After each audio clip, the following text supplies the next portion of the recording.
Hey everybody, this is Chuck Johnson, the editor-in-chief of GotNews.com, and I'm here today to talk to you about the Jackie Coakley fiasco, the story that continues to get press as of this week, and continues to, raise a lot of questions about media malpractice, about fake rape hoaxes, about colleges and due process rights, and the way in which the media is ultimately the tool of the powerful, and so on and so forth. But what I wanted to do is kind of set the scene here.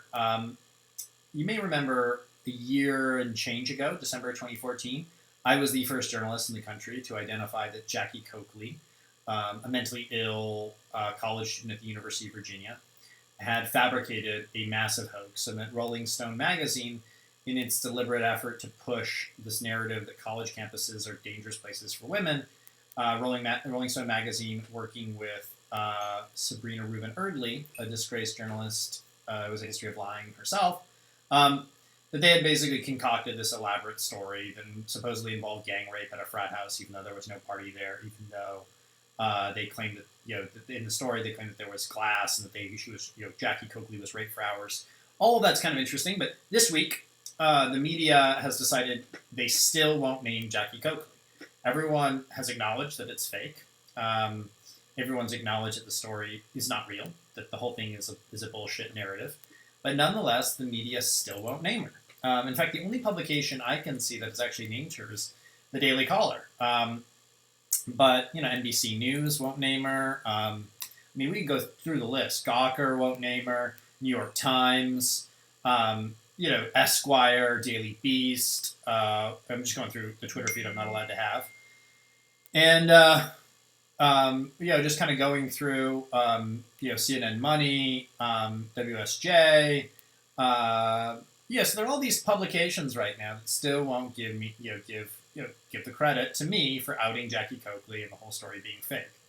Now, to be fair, Reason did raise some questions after I had taken all the risk of publishing her name. Ash Show, who's she's some chick at Washington Examiner. And she's the go-to chick to raise questions about sexual assaults on campus, whether or not they actually happen. She still hasn't published the name Jackie Coakley. Neither has Christina Hoff Sommers, who recently shamefully signed a letter calling for Trump campaign manager Corey Lewandowski to be fired. Hoff Sommers, it's worth noting, she's sort of based mom on Twitter. She's one of these scholars at AEI. Who's the factual feminist, which frankly I think is kind of an oxymoron. I don't think there's a lot of facts to support feminism. But nonetheless, Christina Hoff Sommers, has raised a lot of interesting questions about campus rape. Nonetheless, she won't name Jackie. Neither will Robbie Soave of Reason. In fact, the only person I can see who's actually naming Jackie Coakley are supporters of Vine or Katie McHugh of Breitbart. But there are very few people doing this. Now, why is this? Well, my theory is that they basically don't want to give me credit for breaking this story. You'll remember over 100 newspapers said that I outed a rape victim. It went viral. It went viral, the claim that I outed a rape victim, even though I exposed a serious hoax. And they kind of have to accept the fact that this guy, living in the Central California, at the time I was 25, 26, that this dude was breaking a major national story that is having huge impact. It's having a huge impact in the way in which campus rapes are processed. When I started doing this, it was not uncommon for young men to be falsely accused, have to drop out of college. It's still somewhat happening, but now people are starting to sue. They're starting to fight back, and the narrative has really changed from one where we have to believe all women at all times, whether they're lying or telling the truth or whatever, to one in which evidence, due process, the things that sort of made Western civilization worth fighting for and dying for, that's really made a comeback. And it's about time. This sort of astroturf push to make it so that men have no due process rights on college campuses, I think was shameful, and a lot of people were pushing it. The Obama White House was pushing it. There was a concerted effort by feminist groups to push this lie that women, 1 in 4 women on college campuses are raped, which would mean it would have a higher rape rate than Sudan or places where rape was used as an instrument of political torture.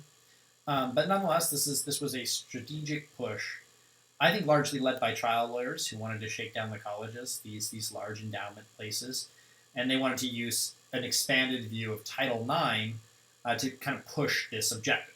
But we fought back. We won. Some posters went up around Columbia University, fake rape, going after another hoax artist, a woman named Emma Solkowitz.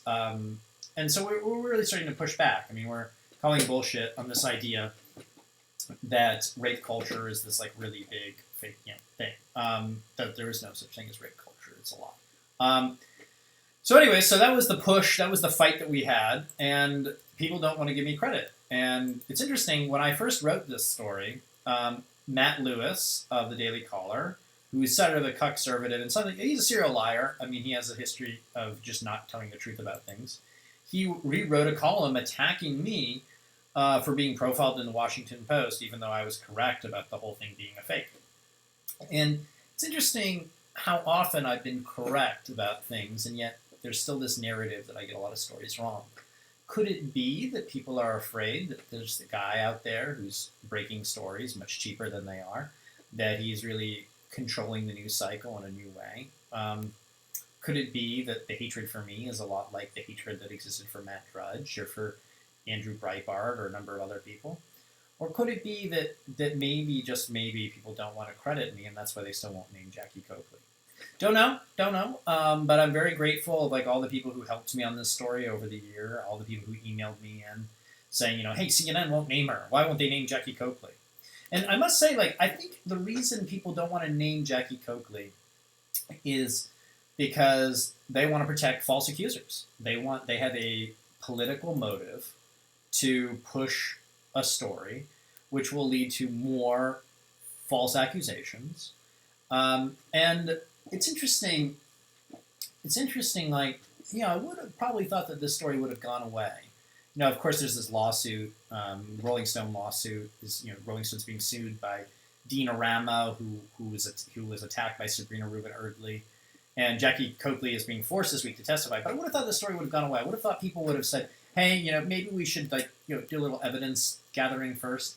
But no, we see a lot of conservatives in the media doing the exact same thing with the fake allegations on the part of Michelle Fields and Trump campaign manager Corey Lewandowski. In fact, I think it's fair to say that that Michelle Fields is probably the Jackie Coakley of the 2016 election cycle, one of the fakest, fraudulent claims of any that have currently existed. She wasn't battered, she wasn't beaten. She basically bumped into Corey Lewandowski, and this whole story has gone crazy and gone viral, and you can see my reporting at Got News about it, how Michelle Fields is also a serial liar. But it is interesting how so many people don't want to actually do research. So these are just some of my thoughts. I may do a few more of these video podcasts. Let me know what you think. Editor at gotnews.com. Yeah, I'm just going to do them raw, frankly. I've got some of the equipment. I don't know. It's I'm not the most speechifying guy out there, but maybe I should do a better job of it. So anyways, let me know. Editor at gotnews.com. I'll be putting up some of the links down below to some of the things I referenced here. But you should ask all of the journalists out there, why won't you say Jackie Coakley? Do you want more fake accusations out there? Do you support fake accusations of rape? And what does this do for real rape victims? What kind of culture does that create? And I should say, by the way, the one thing people always bring up about me is that I get stories wrong. And in this case, I put up the wrong photo of Jackie Coakley from her Pinterest account for a total of 41 minutes. That's the only thing I got wrong in this entire story. And yet, where are my awards? I mean, this is a big media fraud. I should be out there. People should be knowing my name much more, and I should be thanked. There should be retractions written in the various newspapers that claim that I outed a rape victim, including, led my own mother to believe that I outed a rape victim. So shame on the media. Shame on the media for not naming Jackie Coakley. Shame on them for continuing to not name her. And you should go and push for Jackie Coakley and for fake accusers everywhere to be made public. So yeah, thanks for tuning in, and look forward to hearing from you on this podcast and others.